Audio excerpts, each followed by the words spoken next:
Welcome to another episode of the brand called You, a podcast and podcast show that brings you leadership lessons, knowledge, experience, and wisdom from thousands of successful individuals from around the world.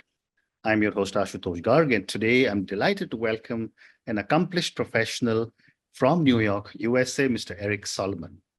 Eric, welcome to the show. Thank you. Great to be here. Thank you. Eric is a video content creator. He's a producer and an editor. He also helps entrepreneurs and professionals communicate with clarity and authenticity. So, Eric, before we start talking about video content, what inspired you to pursue a career in video production and storytelling? As a teenager, I loved movies. I thought this was an amazing thing that people get to do for a living. Yeah. They can create this incredible visual content that's emotional and just moving, moving an audience. And I thought that looks like fun. I want to be part of that business.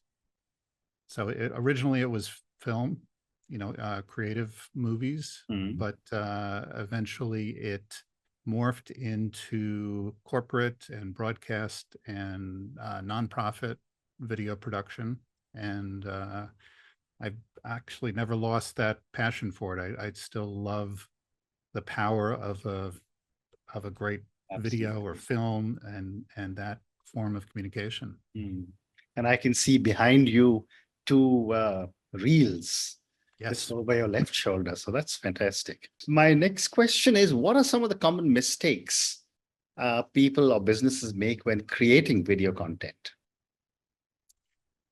In my view, the most common mistake is the creator or the producer of that film feels that they know more than the audience about the content that they want to create.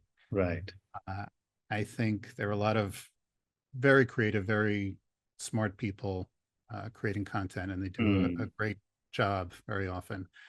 But what I like to do is connect with the audience by actually speaking to the audience and interviewing the audience of who the content is for, speaking to them about their experience with that subject or with that product or service, getting their what they love about it, what they don't love about it, what attracted them to it, what results they've seen from it, and weaving those interviews together in a way that's very engaging, very entertaining, right, and ultimately moves an audience to whatever that call to action is. Well said. And I wanted to ask you about storytelling in video marketing. The whole world is talking storytelling, and every second person has now become a storyteller. My question is, how important is storytelling in video marketing, and how can this be effectively implemented? It is the most important element of it. There have been studies done to the brain, the human brain, when listening to stories, and it is the only time the entire brain is active, when it's actually engaged in listening to a story. I think what most people get wrong is they tell a story about their product or their service, and they think that that is the center of what this is about. And really, what storytelling is about, or what it should be about, is putting your audience in the hero's seat. The audience really is the one who has the problem that is being, they're looking for a solution to that. And when you are the guide, or you are the person or the product or service who can help them solve that problem, then that is the most powerful way to get their attention, to keep their attention, and ultimately to move them to act. Fascinating. And when it comes to your beginning to, you're starting a project to create a video, what is the approach you take, especially given the fact that you work with such diverse businesses or diverse subjects? Questions. It's really just question. I start with the client and what do they want to happen? What is the goal of creating this content? And then it's just it's a series of unscripted interviews Mm. with the first with the client and hopefully with their team, but then moving on to their customers, their clients. You know, why are they using this product or service, or why do they need this product or service? And by getting a broad, diverse group of perspectives on whatever the subject is, you're able to create a mosaic of what this subject is.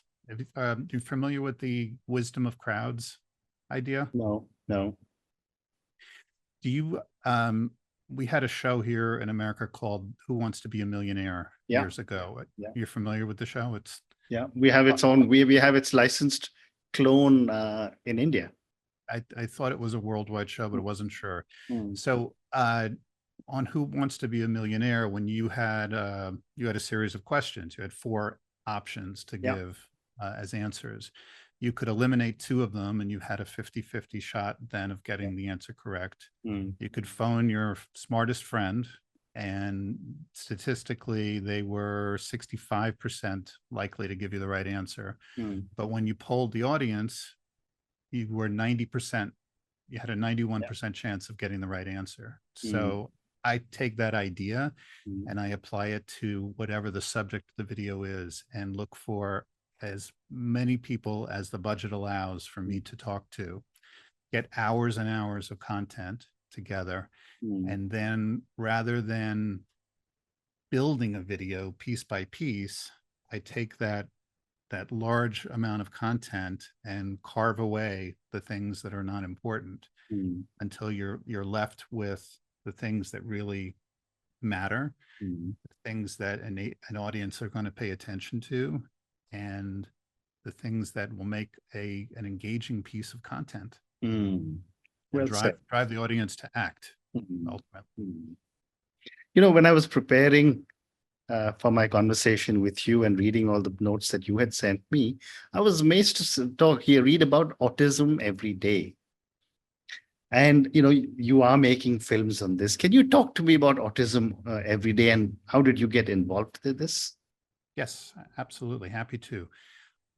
We had my wife and I were business partners years ago, and we had created a fundraising film for a school for autistic children here on Long Island. And it caught the attention of a former CNN host, and she was being asked to create a film for Autism Speaks that showed what it was really like to raise an autistic child. And this was back before it was really on the national radar here in America and across the world, really. There was a time when it was not something that everybody knew about or knew somebody who had a family member with. And so she hired us, and we co-produced a fundraising film that we called Autism Every Day, that was shown at an event here in New York City. 2,000 people attended the event. When the film was shown, you could have heard a pin drop. And it was a very powerful short film in helping Autism Speaks raise money that evening. In the audience was the president of the Sundance Film Festival, and he approached Lauren Terry, who was the co-producer with me, about the film, and said that would be a wonderful thing to show at Sundance, but you can't, anything that is shown at Sundance needs to be the first time it's screened, so we wouldn't have the opportunity to show that. But Autism Speaks was very interested in taking advantage of that interest, and they invested in having us take that short film and turn it into a much longer film. And we interviewed, I think, 10 families. We spent days with them, and ultimately weave together the story of what it was like for a family with and autism is a spectrum, but this film dealt with families and parents who had children who were severely autistic and really could not communicate Yes. verbally. So, so we did that, and it was accepted to the Sundance Film Festival, which was a wonderful honor and brought a lot of attention. That helped Autism Speaks get on the Oprah Winfrey Show here in the U.S., Good Morning America, The View, big television shows here in the U.S., and ultimately help them raise the issue with in America and with Right. Congress, get money put Right. into research. Very interesting. Thank you. I think that's a topic which a lot of people are very aware of. So I'm going to see if I can get a copy of that film. Maybe it's on YouTube or something, but I'll certainly try and see it. Yes, the 13-minute version is Is on YouTube. Okay, I'm going to look out for it. My next question is that, you've also done work with Hollywood.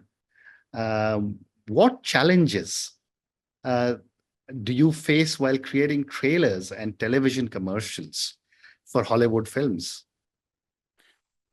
Well, the challenges creating anything for any client are similar. Yeah. There are a lot of opinions, but ultimately the challenge of creating a trailer from a movie is that you can't go out and shoot more. You've got what you've got. You've got the story that the filmmaker created, the writers, producers, actors, director, and you've got to create a 90-second to 2-minute trailer out of that is going to move audiences to act. And it's a great limitation that you can't get more, but it's also they're also generally beautifully shot, well written, well acted, and you do have the opportunity to add a script to help with that. But it's it is a great challenge to create a piece of moving content, a commercial, Absolutely. actually, out of that creative work. And yet, Eric, the whole production cycle has been changing, especially given the amount of technology that's come in the last few years, and now with artificial intelligence coming in. So my question is, how is technology and the digital revolution changing the video and film production business? And how have social media platforms influenced video production startups? That's a big question. It is. It's two big questions. Yeah. The technology, that there has always been new technology, and there always will be new technology. But the art of storytelling I don't think is going to change. Right. I think we have more ways of telling story, and that the technology is getting less expensive and more available only helps people who don't have the budgets of Hollywood to tell those, to have those extra tricks and tools to tell the story. So I think the way technology is changing video production, film production, is just that it's making it more available. It's less expensive, more available, and we're all seeing there's more content everywhere, to the point where it's just too much. Yeah. So it's a benefit that there's more, but there's only so much time in a day, and it makes it harder for the producers to get the attention of the audience that they want to get. And as far as social media goes, my feeling is that it is ironic that the way companies are trying to overcome the amount of noise in social media is to create more noise in social media. So I do not think the solution to all the platforms and all the ways of getting content out there is to create more content. I mean, it is to a degree, but not to the degree that it is happening right now. In my opinion, people should make less content, but better. content. Right. Well said. But yet, another perspective I thought I'd ask you to give me your thoughts on is this whole thing of, video production was big cameras and so on. And I was talking to someone who runs a major television channel, and he said that they have moved the entire set of cameras to the next generation phones. So their entire production of a major channel is being done, including studio cameras, is now being done on phones. How will that impact production? It's the same thing. It's cheaper. It's easier and cheaper. And, you just have to put on the news and you see shots from all over the world that, you would never have if people didn't have a high definition camera in their pocket all the time. It's a wonderful thing. And the cameras are amazing. The technology is amazing. The images are beautiful. They're steady. The sound is not great. The sound, you have to invest in some extra materials to get better sound. But it's, when I was a kid, we had Super 8. That's a Super 8 projector. And it was expensive, and it was film. And that itself was an entry barrier for a lot of people. But now everyone can point and shoot. And it's wonderful. It's Absolutely. wonderful. Absolutely.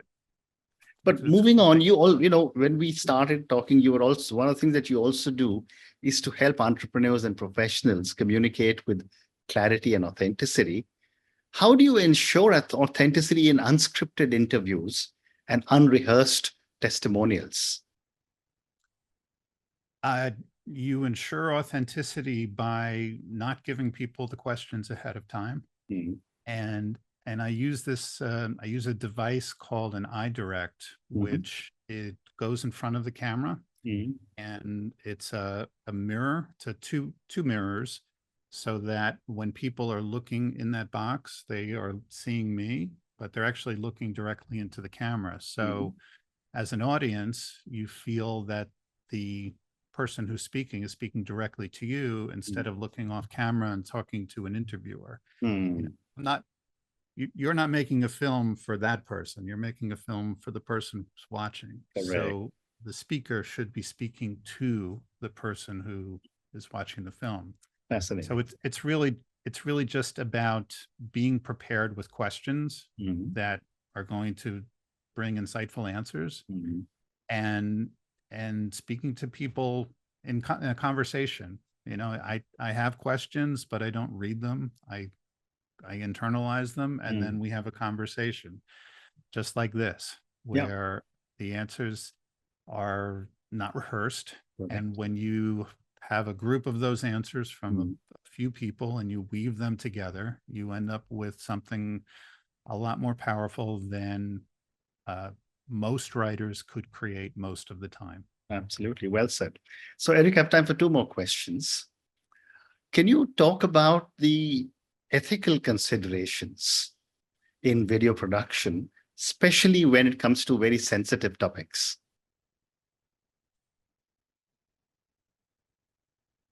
To me, it's about honesty and respect. You really, film and video is an incredibly manipulative medium. We like to talk about authenticity, but that really, the people you speak to could be authentic, but the people making the film can manipulate that in ways that make something not inauthentic, but not accurate, not ethical. They can manipulate very easily. So there's really a tremendous responsibility in the filmmaker or the producer to be honest and not to manipulate what people say in a way that is not what they meant. Well said. And my last question to you, given the amazing amount of experience you've had over the years when it comes to production and storytelling, As you look forward, what trends do you see in video production and storytelling? More. There's just going to be a lot more of it. Yeah. And I don't think there's any stopping that. What I would hope for is what I would want is for people to spend less time creating better content rather than more content. I think well-produced, great content that is going for whatever the goal is will live longer and reach more audiences if it is better content. AI gives us so many possibilities with targeting and variations and versions and tags and hooks, and it's endless. And ultimately it just feeds into this noise that we're all trying to battle.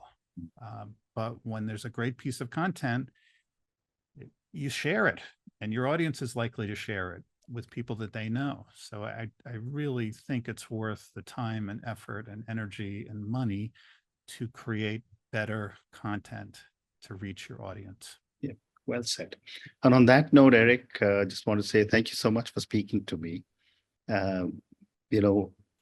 My conversation covered a lot of ground today. I think you re-emphasized something that has always been said many, many times: content is king. But what was also very interesting was how you brought out the human element of storytelling.